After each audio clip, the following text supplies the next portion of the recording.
മാന്യപ്രേക്ഷകർക്ക് നമസ്കാരം. നിങ്ങൾ ഇതൊന്ന് കേട്ടു നോക്കൂ. ഒരു സ്ഥലത്തും ബി.ജെ.പി അക്കൗണ്ട് തുറക്കില്ല. രണ്ടാം സ്ഥാനത്ത് പോലും ബി.ജെ.പി വരില്ല എന്നാണ് ഞങ്ങളുടെ കണക്കൂട്ടൽ. രണ്ടാം സ്ഥാനത്ത് നിങ്ങൾ കേട്ടില്ലേ? സതീശൻ തിരഞ്ഞെടുപ്പ് സമയത്ത് വിളിച്ചു പറഞ്ഞതാണ്, ഞങ്ങളുടെ കണക്കുകൂട്ടൽ അനുസരിച്ച് രണ്ടാം സ്ഥാനത്ത് പോലും ബി.ജെ.പി ഒരിടത്തും എത്തില്ല. ആ കണക്കുകൂട്ടലൊക്കെ അങ്ങ് തെറ്റിയത് സകലരും തിരിച്ചറിഞ്ഞല്ലോ. 3 സീറ്റാണ് ബി.ജെ.പി വിജയിച്ചിട്ടുള്ളത്. ഇനി ഈ സതീശനെ ഈ വരുന്ന 5 വർഷം തറ പറ്റിക്കാൻ പോകുന്നതും ബി.ജെ.പിയിൽ നിന്ന് വിജയിച്ച 3 MLA-മാരാണ് എന്നുള്ളത് ഒരു തർക്കമില്ലാത്ത വിഷയ. ആ യാഥാർത്ഥ്യം ഉണ്ണി ബാലകൃഷ്ണൻ തിരിച്ചറിഞ്ഞിട്ട് വപ്രാളത്തിൽ ഒരു വീഡിയോ ഇറക്കിയിട്ടുണ്ട്. പ്രത്യേകം ഓർക്കണം, ഉണ്ണി ബാലകൃഷ്ണൻ വിളിച്ചു പറയുന്നത് ജനങ്ങൾക്ക് വേണ്ടി ബി.ജെ.പി രംഗത്തുണ്ടാവും.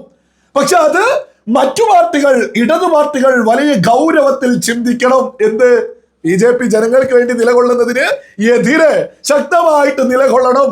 ബി.ജെ.പി ജനങ്ങൾക്ക് വേണ്ടി നിൽക്കും ഇതൊക്കെ പറയുന്നത് നിങ്ങളൊന്ന് കേട്ടു നോക്കൂ. ഇനിയിപ്പോൾ നാളെ നിയമസഭയിൽ സ്പീക്കറിനെ തെരഞ്ഞെടുക്കാനുള്ള തിരഞ്ഞെടുപ്പാണ് നടക്കാൻ പോകുന്നത്. നോക്കൂ, ആ മത്സരത്തിൽ പങ്കെടുക്കാനാണ് CPM-ന്റെ തീരുമാനം. ആരാണ് അവരുടെ സ്ഥാനാർത്ഥി? AC മൊയ്തീനാണ് മത്സരിക്കാൻ പോകുന്നത്. ഒരത്ഭുതവും സംഭവിക്കാൻ പോകുന്നില്ല. UDF-ന് 102 സീറ്റുകളുണ്ട്. തിരുവഞ്ചൂർ രാധാകൃഷ്ണൻ സ്വാഭാവികമായും തെരഞ്ഞെടുക്കപ്പെടും, നിയമസഭാ സ്പീക്കറാകും. പക്ഷേ മറ്റൊരു കൂട്ടർ കൂടി മത്സരരംഗത്ത് ഇറങ്ങുകയാണ് കേട്ടോ. അത് BJP ആണ്, NDA ആണ്. അവർക്ക് കേവലം 3 സീറ്റുകൾ മാത്രമാണ് ഈ നിയമസഭയിലുള്ളത്. എന്നിട്ടുകൂടി ചാത്തന്നൂരിൽ അത്ഭുതം സൃഷ്ടിച്ച BB ഗോപകുമാറിനെ മത്സരിപ്പിക്കാനാണ് BJP-യുടെ തീരുമാനം. അതായത് പ്രതിപക്ഷത്തിന്റെ ഗെയിമിലേക്ക് ഗൗരവത്തോടുകൂടി BJP-യും കളിക്കാൻ ഇറങ്ങുന്നു എന്നാണ് അർത്ഥം. നോക്കൂ, അവർക്കൊരു നിയമസഭാ കക്ഷിയുണ്ട്. ആ നിയമസഭാ കക്ഷിക്ക് നിശ്ചയമായും ഒരു നേതാവ് ഉണ്ടാകും. ആ നേതാവിന് തിരുവനന്തപുരത്ത്, അതായത് സംസ്ഥാന തലസ്ഥാനത്ത് ഒരു ഓഫീസും ഉണ്ടാകും. പിണറായി വിജയൻ പ്രതിപക്ഷ നേതാവായിരിക്കും. അദ്ദേഹത്തിന്റെ വസതിയിലേക്ക് ജനങ്ങൾക്ക് കടന്നു ചെല്ലാനുള്ള സൗകര്യം ഉണ്ടാകുമോ, സാഹചര്യം ഉണ്ടാകുമോ എന്നൊരു പ്രധാന ചോദ്യമുണ്ട്. എന്താ തിരുവനന്തപുരം ജില്ലാ കമ്മിറ്റി പറഞ്ഞത്? മുഷിഞ്ഞ വസ്ത്രം ഇട്ട് വരുന്ന സാധാരണക്കാരെ സ്വീകരിക്കാത്ത നേതാവാണ് പിണറായി വിജയൻ എന്നല്ലേ? അങ്ങനെയാണെങ്കിൽ ഈ സാധാരണക്കാർ എങ്ങോട്ടാണ് പോവുക? BJP-യുടെ നിയമസഭാ കക്ഷി നേതാവിന്റെ ഓഫീസിലേക്ക് പോകുമോ എന്നൊരു ചോദ്യമുണ്ട്. അതായത് ഈ സംസ്ഥാനത്തെ പ്രതിപക്ഷം, ശരിയായ പ്രതിപക്ഷം ആരാണ് എന്നൊരു ഗെയിം ആരംഭിക്കാൻ പോവുകയാണ്. അത് വളരെ നിർണായകമായ ഒരു നീക്കമായിരിക്കും. അത് കരുതിയിരിക്കണം CPM എന്നാണ്. നിങ്ങൾ കേട്ടോ, കേരളത്തിന്റെ ജനങ്ങൾക്ക് വേണ്ടിയിട്ട് BJP യഥാർത്ഥ പ്രതിപക്ഷമാവും. അത് നിങ്ങൾ കരുതിയിരിക്കണം. അതെന്തിനു കരുതാനാ? ഒരു യഥാർത്ഥ മാധ്യമ പ്രവർത്തകൻ ആര് യഥാർത്ഥ പ്രതിപക്ഷമാവുന്നു അവർക്കൊപ്പമല്ലേ നിലകൊള്ളേണ്ടത്? തിരുവനന്തപുരം CPM-ന്റെ ജില്ലാ കമ്മിറ്റി എടുത്തു പറയുന്നു, മുഷിഞ്ഞ ഷർട്ടിട്ടവന് പിണറായി വിജയന്റെ അടുത്തു പോവാൻ സാധിക്കില്ലായിരുന്നു. അത്തരത്തില് ഒരു പ്രതിപക്ഷ നേതാവ് ഉണ്ടാവുമോ? ഇനി കേരളത്തിൽ ഒരു നിയമസഭാ കക്ഷി നേതാവ് BJP-ക്ക് ഉണ്ടാവും. അവരുടെ ഓഫീസ് തിരുവനന്തപുരത്തുണ്ടാവും. 24 മണിക്കൂറും ജനങ്ങൾക്ക് വേണ്ടി അത് പ്രവർത്തിക്കും. മുഷിഞ്ഞ ഷർട്ടിട്ടവന് പോവാൻ പറ്റാത്ത സ്ഥലത്തേക്കല്ല സാധാരണക്കാര് പോവുക. ഏത് ഷർട്ടിട്ടാലും ഇല്ലെങ്കിലും സാധാരണക്കാര് അവരുടെ ആവലാധികൾ പറയുന്നതിന്, ബോധിപ്പിക്കുന്നതിന് ഇനി BJP ഓഫീസിലേക്ക്, അതായത് BJP-യുടെ നിയമസഭാ കക്ഷി നേതാവിന്റെ അടുത്തേക്ക് പോവുമോ എന്ന ഭയത്തിൽ, വെപ്രാളത്തിൽ ഉണ്ണി വിളിച്ചു പറഞ്ഞത് നിങ്ങൾ കേട്ടില്ലേ? ആദ്യത്തെ BJP-യുടെ സഭയിലെ ചെക്ക് എന്ന് പറയുന്നത് BB ഗോപകുമാറിന്റെ മത്സരം സ്പീക്കർ സ്ഥാനത്തേക്ക്. അതെ, ഞങ്ങൾ കേരളത്തിന്റെ പ്രതിപക്ഷമാവുമെന്ന് കേരള ജനതയോട് BJP അഭിമാനത്തിൽ വിളിച്ചു പറഞ്ഞു. അതിനുശേഷം സകല ജനാധിപത്യ മൂല്യങ്ങളും ഉയർത്തിപ്പിടിച്ച് BJP-യുടെ സ്പീക്കർ സ്ഥാനാർത്ഥി BB ഗോപകുമാർ ഒരു 1.5 പ്രസംഗം സഭയിൽ നടത്തി. അത് കേരള ജനത ഒന്നടങ്കം കയ്യടികളോടുകൂടി സ്വീകരിച്ചു. ഇക്കാലം അത്രയും നമ്മുടെ പ്രമുഖ മാധ്യമങ്ങൾ ഉൾപ്പെടെ BJP-ക്കെതിരെ കപടതയായിരുന്നു വിളിച്ചു പറഞ്ഞത് എന്ന് BB ഗോപകുമാറിന്റെ സഭയിലെ പ്രസംഗത്തോടുകൂടി കൃത്യമായിട്ട് കേരള ജനത തിരിച്ചറിഞ്ഞു. ആദ്യത്തെ BJP-യുടെ ചെക്ക് എന്ന് പറയുന്നത് സ്പീക്കർ സ്ഥാനത്തേക്കുള്ള മത്സരം. രണ്ടാമത്തത് ഉണ്ണി കൃത്യമായിട്ട് വിളിച്ചു പറഞ്ഞത് സകലർക്കും മനസ്സിലായല്ലോ. BJP ജനങ്ങൾക്ക് വേണ്ടി നമ്മുടെ തലസ്ഥാന നഗരയിൽ നിയമസഭാ കക്ഷി നേതാവിനൊരു ഓഫീസ് ഉണ്ടാവും. ഭരണപക്ഷത്തിനെതിരെയുള്ള സകല പരാതികളും ജനങ്ങൾ പോവുക മുഷിഞ്ഞ ഷർട്ടിട്ടാൽ കയറാൻ പാടില്ലാത്ത സ്ഥലത്തേക്കല്ല. സാധാരണക്കാരന് മുഷിഞ്ഞ ഷർട്ടൊക്കെ തന്നെ ഉള്ളൂ. അതൊക്കെ ഒരു യാഥാർത്ഥ്യമാണ്. ആ മുഷിഞ്ഞ ഷർട്ടിട്ടവരെയും ഇരുകയും നീട്ടി സ്വീകരിക്കാൻ നിയമസഭാ കക്ഷി ഓഫീസ് പറയുന്നു തിരുവനന്തപുരത്ത് BJP തുറക്കും. അതിന്റെ വെപ്രാള ഇതൊക്കെ എങ്ങനെ ഇത്രത്തോളം വെപ്രാളത്തിലേക്ക് മാറ്റും? ഈ ഉണ്ണി ബാലകൃഷ്ണൻ എന്ന് പറയുന്ന ഒരു യാഥാർത്ഥ്യമുണ്ട്. ഈ ഉണ്ണി ബാലകൃഷ്ണൻ മുൻകൂട്ടിയുള്ള കാര്യങ്ങളൊക്കെ പരമാവധി എടുത്ത് BJPക്കെതിരെ നിരന്തരം കാര്യങ്ങളൊക്കെ വിളിച്ചു പറയാറുണ്ട്. ഉണ്ണി ബാലകൃഷ്ണൻ ഒരു കാര്യം BJP എന്താണ് അതറിയുന്നത് കൊണ്ടാണ് പറയുന്നത്. തിരുവനന്തപുരത്ത് അവർ ഓഫീസ് തുറക്കും, സാധാരണക്കാർ അവിടെ കൊയ്യും, മറ്റുള്ളവർ കരുതിയിരിക്കണം.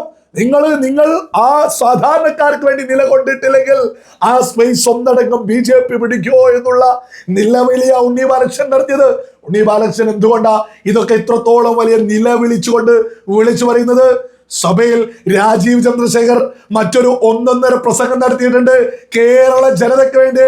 ഇതൊക്കെ കേൾക്കുന്ന മലയാളികൾ BJPയുടെ നിയമസഭാ കക്ഷി നേതാവിന്റെ ഓഫീസിലേക്കല്ലാതെ എവിടേക്കാണ് സാധാരണക്കാരന്റെ ആവശ്യം പറയാൻ പോവുക? നിങ്ങൾ ആ പ്രസംഗത്തിന്റെ ഒരു ഭാഗം ഇവിടെ കൊടുക്കാം, നിങ്ങൾ അതൊന്ന് കേട്ടു നോക്കൂ. ബഹുമാനനായ speaker sir, BJP NDAയുടെയും BJP NDA പിന്തുണച്ച 30 ലക്ഷം വോട്ടർമാരുടെയും പേരിൽ അങ്ങേ എൻ്റെ അഭിനന്ദനങ്ങളും ആശംസകളും പറയാൻ ആഗ്രഹിക്കുന്നു.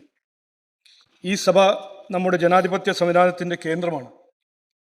ഈ സഭ അങ്ങേ സ്പീക്കറായി തിരഞ്ഞെടുത്തു. നിയമസഭയിൽ ശരിയായ ജനാധിപത്യ പ്രവർത്തനത്തിന് സ്പീക്കറാണ് ഉത്തരവാദിത്വം. ഇത് വളരെ ഗൗരവമേറിയ ഉത്തരവാദിത്വമാണ്. ജനങ്ങൾ ഈ ഇലക്ഷൻ കഴിഞ്ഞിട്ട് ആഗ്രഹിക്കുന്ന ഒരു മാറ്റമാണ്. അവർ പ്രതീക്ഷിക്കുന്നത് ഈ സഭ ചർച്ച ചെയ്യാനും അവർക്കൊരു മികച്ച ഒരു നല്ല ഭാവി സൃഷ്ടിക്കാം എന്നാണ്. വികസനവും അവസരങ്ങൾ ഉള്ളൊരു നിറഞ്ഞൊരു ഭാവി. ഈ മഹത്തായ സഭയ്ക്കും എല്ലാ അംഗങ്ങൾക്കും ചർച്ച ചെയ്യാൻ കഴിയുന്ന നിരവധി കാര്യങ്ങളുണ്ട്. ഒരുമിച്ച് ചർച്ച ചെയ്ത് തീരുമാനിച്ചാൽ മെച്ചപ്പെട്ട ഒരു വികസിത കേരളം നമുക്ക് എല്ലാവർക്കും സൃഷ്ടിക്കാം. ഞങ്ങളുടെ ഒറ്റൊരു അഭ്യർത്ഥനയാണ് ബഹുമാനപ്പെട്ട സ്പീക്കറോട് ഞാൻ പറയാൻ ആഗ്രഹിക്കുന്നത്. ഞങ്ങൾ എല്ലാവരെയും പങ്കെടുക്കാൻ അനുവദിക്കണം. ജനങ്ങളിൽ നിന്ന് ഞങ്ങൾക്ക് കിട്ടുന്ന പ്രശ്നങ്ങൾ അവതരിപ്പിക്കാൻ ഞങ്ങളെ എല്ലാം അനുവദിക്കണം. പുതിയ MLAമാരെ പ്രോത്സാഹിപ്പിക്കണം. അങ്ങയുടെ നേതൃത്വത്തിൽ ഈ സഭയ്ക്ക് നമ്മുടെ സംസ്ഥാനത്തെ വികസിത കേരളത്തിലേക്ക് മുന്നോട്ട് കൊണ്ടുപോകാൻ കഴിയും എന്ന് ഞാൻ വിശ്വസിക്കുന്നു. ഞങ്ങളുടെ പൂർണ്ണ സഹകരണം ഉണ്ടാവും. വീണ്ടും അഭിനന്ദനങ്ങളും ആശംസകളും പറഞ്ഞ് നിർത്തുന്നു. നമസ്കാരം, നന്ദി. നിങ്ങൾ കേട്ടില്ലേ എത്ര സുന്ദരമായിട്ടാണ് ഭാരതീയ ജനതാ പാർട്ടിയുടെ സംസ്ഥാന പ്രസിഡന്റ് രാജീവ് ചന്ദ്രശേഖർ ജനാധിപത്യത്തിന്റെ സകല മൂല്യവും ഉയർത്തിപ്പിടിച്ച് സ്പീക്കറോട് ജനങ്ങൾക്ക് വേണ്ടി അഭ്യർത്ഥിക്കുന്നത്. പ്രത്യേകം അദ്ദേഹം എടുത്തു പറഞ്ഞു, ഞങ്ങൾക്ക് വോട്ട് ചെയ്ത 30 ലക്ഷത്തോളം കേരള ജനതയ്ക്ക് ഹൃദയത്തിൽ നിന്ന് നന്ദി അറിയിക്കുന്നു. വളരെ വ്യക്തമാണ്, വികസനത്തിന്റെ അവസരങ്ങളുടെ കൃത്യമായൊരു കേരളത്തെ സൃഷ്ടിക്കുക എന്നുള്ളത് തന്നെയാ BJP ലക്ഷ്യം വെക്കുന്നത്. സാധാരണക്കാരന്റെ അത്താണി എന്ന് പറയുന്നത് ഈ വരും കാലത്ത് BJP ആണ് എന്നുള്ളത് സഭയിലെ BJP MLAമാരുടെ പ്രസംഗം കേട്ടാൽ മലയാളികൾ ഒന്നടങ്കം തിരിച്ചറിയാം. ഇതൊക്കെ ഉണ്ണി ബാലകൃഷ്ണനും മനസ്സിലാക്കിയിട്ടാ കിടന്ന് നിലവിളിച്ച് പറയുന്നത്. നാളെ അവർ BJP തിരുവനന്തപുരത്ത് ഓഫീസ് തുറക്കും. നിയമസഭാ കക്ഷി നേതാവ് അവിടേക്കായിരിക്കും സാധാരണക്കാര് ഒഴുകിയെത്തുക. അവരായിരിക്കും യഥാർത്ഥ പ്രതിപക്ഷമാവുക. നിങ്ങൾ കരുതണം. ഇടതുപക്ഷത്തോടൊക്കെയാണ് ഉണ്ണി ഇതിങ്ങനെ വിളിച്ചു പറയുന്നത്. ആരോടും എന്തും പറഞ്ഞിട്ടൊരു കാര്യമില്ല.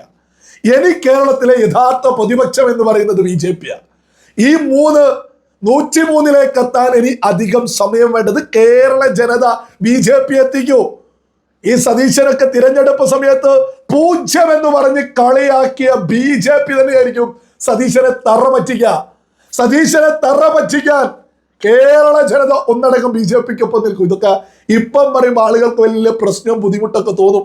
വരും കാലത്ത് സംഭവിക്കാൻ പോകുന്നത് തന്നെയാ നമ്മളിവിടെ എടുത്തു പറഞ്ഞിട്ടുള്ളത്. കേരളത്തിന്റെ യഥാർത്ഥ പ്രതിപക്ഷം കൃത്യമായ പ്രസംഗങ്ങൾ കേട്ടാൽ തന്നെ രാജീവ് ചന്ദ്രശേഖരന്റെ, അതേപോലെ തന്നെ BB ഗോപകുമാറിന്റെ, V മുരളീധരന്റെ ഇവരുടെ പ്രഖ്യാപനങ്ങളും പ്രസംഗങ്ങളും കേട്ടാൽ വളരെ വ്യക്ത നമ്മുടെ കേരളത്തിന്റെ രാഷ്ട്രീയത്തിന്റെ കാറ്റ് കൃത്യമായിട്ട് മാറാൻ പോവാ. ഒരു തർക്കവും അതിൽ ആർക്കും തന്നെ വേണ്ട.